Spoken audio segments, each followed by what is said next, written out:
Türkmenistan'ın halkı olan biz, öz ıkbalımızı kesinlikle ıkbalda, milletimiz hukumumuza esaslanıp, vatanımızın häzirki hem gelecek ıkbalı üçün, jogapkärligimizden uğralıp, ata-babalarymyzyň agzybir, parahat we oňşukly ýaşamy undan wesiýetlerini, ygradlydygymyzy beýan edip, milli gymmatlyklarymy we behbitlerimizi gorap saklamagy, Türkmenistanyň garaşsyzlygyny, öz ygtyýarlygyny, hemişelik bitaraplyk hukuk ýagdaýyny putarlandyrmagy maksat edilip, her bir adamyň we raýatyň hukuklaryny hem azatlyklaryny kepillendirip, jemgyýetde raýatlyk asudalygyny we milli agzybirligi üçin etmäge, halk hekimiýetiniň hem de demokratik hukuk we dünýä döwletiň esaslaryny berkarar etmäge çalışyp, Türkmenistanyň esasy kanunyny,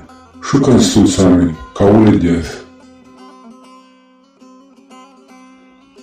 Assalamu alaikum hediz doganlar, jügeler, Türkmenler ve Türkmenistan ilişkiler. İlki bilen sizin hemmeňize Allah Taala öz penasyny gorap saklamagyny dilek edýär. Şuňky meň çykyşym ýerite Türkmenistanyň konstitusiýasyny almaşdyrym. Onuň ullu konsiýasyny bar. Şuňky meň çykyşym asla edilbidiň ezir çekip beren ahir halkımıza derli. Onun getirim bizim şu hukuk koruyucu işgärlerimize yüzülme hukmunu iyi veresim geliyor. Size de hemmeňize salamu aleykum, iyilleşler. Sebäpsizem hemmeňiz näýilim bolsa bizim Türkmen toprağımızın çağalary. Tapawut ýok sen polisi işgär bol, howpsuzlyk komisiýasy ýa-da harwoşynyň ofisserleri, hallatlar we ýaşy olanlary köp fazla düşünmeýän. Iň bolmany şu bizim öz aramyzda jaňlarymyzy diňläp, ýerlap beren hunarmynlar ýa tehnik işgärler. Siz hemmeňiz Türkmen ýurduň suwuny içen we çöregini çağalarsyňyz. Sizin hemmeňize kimler şu näret haram togmynyň gullugyny oturan Türkmen ýyldaşlar size şuňky şu ýüzden Nüsverim, kelle akşam işledim. Benim şu diyecek sözlerime. Biraz mağın çıkacak bunun. Belki son köpüğümüz şu bizim vatanımızda olan zatları başkaça ararsınız. Öldürmüşsünüz de şu ediyen işlerinize tebe, ütüşük ve tanrımızın guvundan türeyen neticeleri çıkarıp bileceğini ullukan ümit ediyorum. Şimdi olsa size var ya şu yüzlenmemin esası manası. Onun bir küçücük misalını başlayın. O misalım şu yeni şu konstitusiyanın 3. maddesi. Yöneteye ütüdülen neşirderle köyünü ondan önküsü. Onun şeyle fitirleri var. Türkmenistan'ın öz ıltıyarlığı halk tarafından amana aşırılıyor. Halktır döwletiň ýeketäk çeşmesi. Türkmenistan halky öz güýjüni gönülden ýa-da wekilçilik guramalaryň arkaly amala aşyrýar. Halkyň hiç bir bölüniň, hiç bir guramanyň ýa-da şahsiýetiň döwletde häkimiýeti geçmäge hukugy ýok. Düşünýärmi şu diýilýän fitirleriň manasyna? Şu manasyny düýün ýygarlasak, sizin hemmeňiz kim bolýardyňyz? Kanun ve konstitusiya boyunca aslında siz kime ulluk etmek borçlu? Yadınızda mı şu? Siz var ya şu 3. maddede ağlanan korumaçılık kulluklarının işgärleri. Özünüzden halkın elinden iyi otuyorsunuz. Sebebi sizi halk saylap, sizi öz naloglarından, çağılan ağzından ayırıp, size ayrı tölev atıyor. Prezident değil, halkını tölev atıyor. Sebebi o haramzade prezident özüm sizi yağlayıp, halkın gulluğuna olmalı. Gulluğuna resmi işgär. Başka hiç kimim değil. O yani kanuna varasın. Eğer de kanuna varamasak, onunla vara şu ortodoks şunun deyişi внимательно следите за моими пальцами. Bu oyunlar ne için ediliyor? Bu konstitusiya, kanunları ütütmek nämen alamaty, düşünýäňiz şoňa? Egerde haýsyňyz ünsüren bolsaňyz, şu ýurtda edilýän bir kanun hereketden şanyny prezidentin ýekejide golunu tapmarsyňyz. Hemme prezidentin onuň daşdöwrüne haramzadalaryň halkyna garşy edýän kararlar diýilýäni size diňe dillenme hukmuna gelýändir. Näme üçin şoňa kelýän işledik gördüňizmi? Sebäbi bular onu etse öz eli bilen özüne jeda boljakdyklary bor. Onda da has ötere halkara jemgyýetçilikden edýän bu oýunlar aýan bor. Onlara da jogap bermeli bor. Şoň üçin hemme haramçylygy siziň eliňiz bilen edilni bolýar. Sebäbi siz ýaly kemakly itler baka ertesi ona jogapkar gözlegiň meregi ýok. Haýsyňyz alanda da pitikläp saýla bermeli. Sebäbi siziň hemmeňiz kanuny we konstitusiýaga laýykdy. Ilki bilen öz halkyňyza we öz ýurduňyza gulluk etmäge şu diýipilere goýulun. Indem özüňiz suwutdama çykarjak bolun. Näme netije gelýärdiňiz? Egerde ertesi gün halkymyz ayağa kalsa, sizem şu halka garşy güýç, ýara bolansaňyz, ýa-da gan noksaňyz, onda ilki bilen prezidentden siz özüňiz jogap bermeli bolsaňyz. Sebäbi kanuny we konstitusiýa maddalaryny bozan ilki bilen siziň özüňiz bolýaňyz. Siz özüňiz watan döwleti bolýaňyz. Şoňa düşünýäňizmi? Siziň eliňiz bilen jenaýat edip, sonra da siziň özüňiz jenaýata çektirjek haramzadaň biri. Biz daha şu dünýede iň kiçi millet gruppalaryň biri bolup çykýas. Barja hatabymyz ama ýer ýüzünde bolsa 8-9 million. Onuň bolsa 3-3,5 million agyry ýetse o da ýokdur ýurdumyzda galany. Oho adamlar, diňe Moskwaň özünde 24-22 million adam günni hereket edip ber. Indi sinediň özüňiz Moskwaň jim tutýan meýdany 2561 kilometr. Şu meýdany üçe bölsem, şu 8 milliondan näle türkmen halkynyň hasabyndan. O da 853 kilometr çykýar. Bizde bolsa diňe aşgabadyň tutýan meýdany 917 kilometr.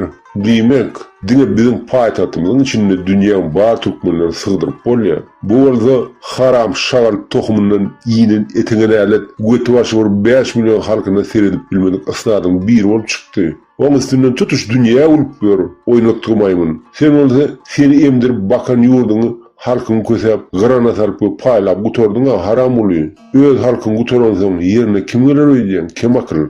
O warlar ya Iran milleti. Ana yakın komşumuz. Hataylar bizim toprağımızdan diýişi bilen ýapyşar. O Aziýada edip beren işleri o Kırgızstan'ı, Tajikistan'ı hem merýem tokup geçtiler olar. Kredit berip sana da verdiler. Sen orada o pulları eýýäm öz haram tohumyň bilen paýlaşyp geçdiň. Olar öz pulunu almasa diýilmeýärler. Netijede de näme? Senin eden bergilegi ilkilerine sen halkyň tölemeli bol, düýgü torynça. Ölemseň garlamysyň. Bizim asırlar boyu saklanan yurdumuzda gelmişekler iyi olur. Ya sen hakikaten hem şu başka milletlerin üstünde padişah olup oturulacaksın, kurur ödülüyüm. Sen hakikaten hem sana Oğan, İran ya Hatay milleti başa göre diyen mi? Onunla sen boş beyninde akılın cüyeceğin kiden hem ağzı arttır. Vazı vazı edip ençemeyle şu gazülerin nevitini satacak kur dağınındana onlara öz yurdun sen ağadını östürün.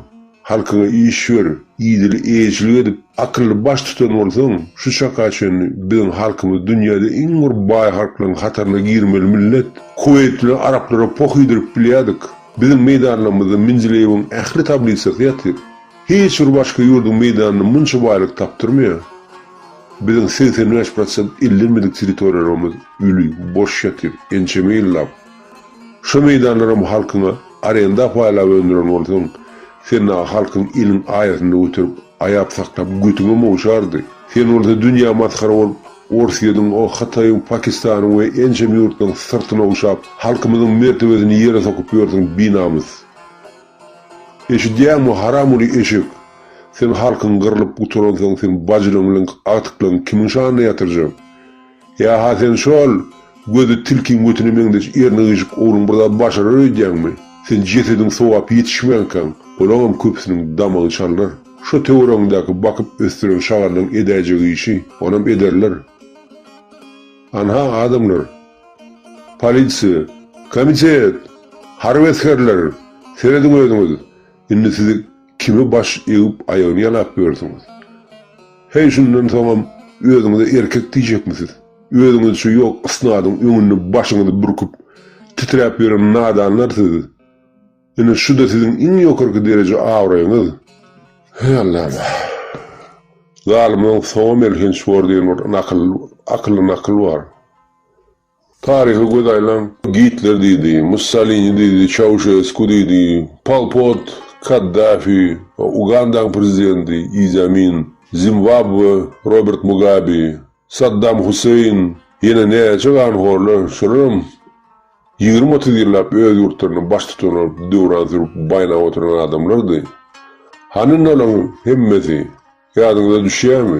Haysi sırunçlukta durmuşsun tamamladı. Kimse türmede yoğul öldü, kimse öz halkının ilülen dağlarını, kimse olsa öz haram canını öz kastedip günlerini tamamladı. Sizin hem ertirkuğunumuz kılım ucundadır, ama da öz gözünüz yetmeyen duruyanlardır. Aklınız yerinde olsa. Özünüzden sıyın ediyensiniz, sizden odalı neçe menyen ministerler, vezifeli hem pullu adamlar, maskara olup, basılıp, zincire yapılıp, ganalar kittiler. Siz neyme çındanım ödük varınız olunkudan üytüş kurur deyip umut ediyersiniz mi? Bu haram şagal oğlunun killesi bir vat göçüp gitti. Onun ödü ve tohumu köp bağıttan veri ilinden, halkından ayrıtı dünyada yaşayıp ver. O dünyada da size de bize de yer yoktuğunu inni düşünecek olun adamlar. Sizin eliniz bilen bize kırıp bilse, ahir zaman sizin hem ne otunuz yeter. Sizin hem çağalanız, maşgalanız, kullar hatırına depilip salınır. Siz onun tenveter vefalı olsanızdan iş, sizin hem dersiniz gözünün cıtpan sıpıracak arvah koyu. Şonu düşünün, bu dünyada yanlışlık etmede günahsız adam azdır. Her kimin yöreyen yola ayratayım. Yani ahirki gelecek kapımız yekedir adamlar. O da Allah Teala'nın kapısı, avraya kapısı. Bu dünyada ömürlük zat yoktuğunu özünüzden düşünüyorsunuz. Yani toprağın önünü ütümsün. Yeki avrayımız alır. Eğer de sizin Türkmen toprağının çağısı olup doğulan olsanız, eğer de sizin enesi yüdünü, Türkmen yüdünü emin olsanız, salar kıçmem, sizden son kalacak nesilinin aladığını ideyan olsanız, onunla halkını bile olup ona kömek edin. Türkmen çağaları, ve sizsiz halkımıza adalet yolu öğreyen kıyınış yok. Ona gözümüz yetti. Hasfeterim halkına karşı çıkıp yara uğursanız, onlar vapşe kendi kanı döküleceğini, ona da gözümüz yetti. Yani bizim hayalleri izimizde yürümeye yormadan kalmadı. Prezidentlerim ne mi biz yani kanlı telli adamlardır. Yani olan her bir prezidentin önünde bir günler olsun. Bir yıllar olsun ağrıysa, yani Allah Teala'nın kapısının önünde eğilimi tüyünce bakı durup cevap vermeyen olursunuz. Hem de adam öz hasabı vardır. Türkmen ilimden burada akıllı nakıl var. Önüm olanın sonum olsun yani. Allah Teala köplençten eden etmişlerin için günahını senden çıkarman en eciz yerinden tutup sen çağalandan, maşalandan talep eder. Hasfeterim köplenç cezanı bu dünyadan ötmeyken öz gözüncük gülen sinlap ondan kıyınıp gidersin.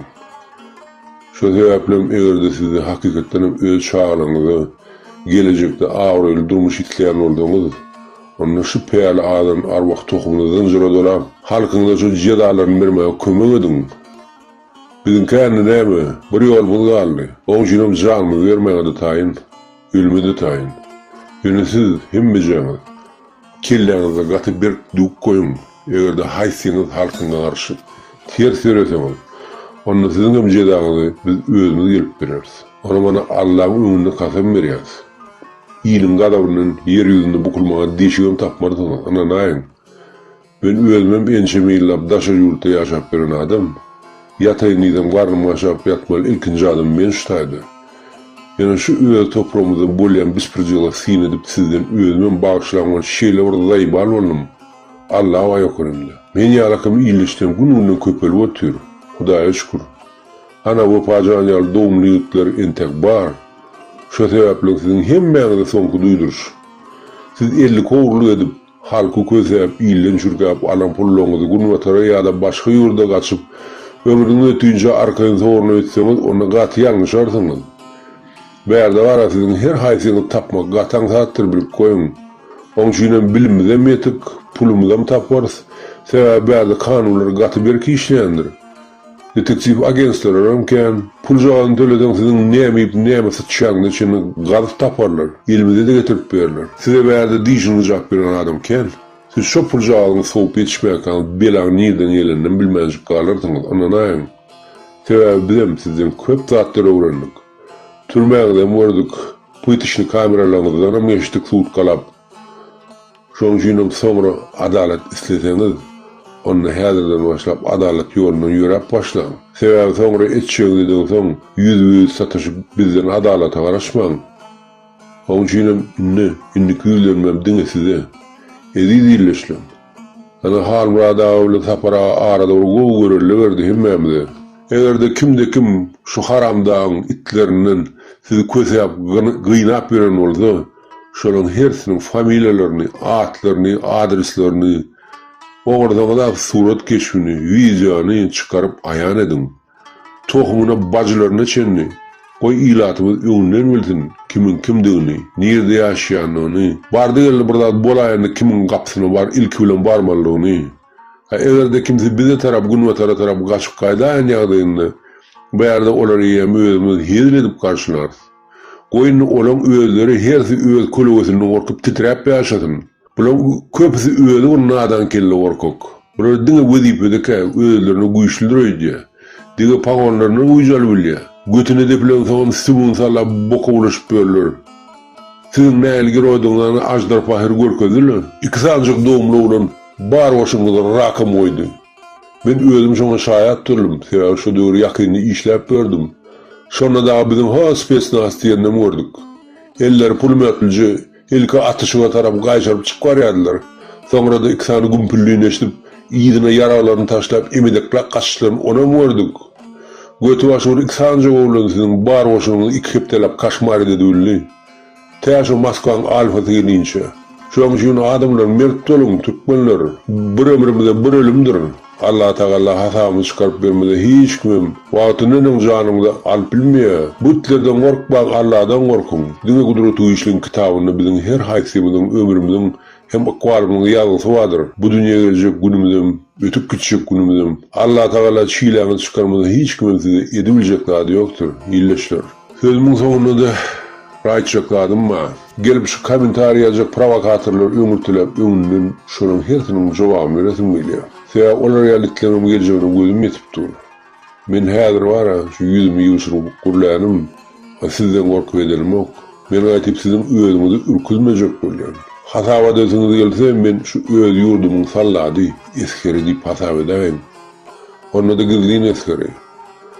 Şu ad oňal kömegim gerek ýurdumyza. Sembol o tarapdan meniň tejribem, gatyýetlikdir. Menimle siziň garaşmajak arwahyňyz barmy? Itler, täkşde meni o tarapdan gijaňlyjak bolup, adara galyp götüňizi ýertip oturmaň. Şagallar. Gele ýeten wagtynda bara, ýüzümizden görkezeriz. Adymyzdan aýdarys, güýjümizden görersiňiz. Ondan ne adamlar, size paka aýtjak adam şu. Soňra da ýetirjek täzelikden bahsede, emma karantin uturýança käbir meselen paka çözüp bolanok. Bolluğundan size de habarını yetir. Umidde olun. Ýene oraýtjak adam bar. İnsonky, şu biziň wara halkymyzyň bir ejidiri bar.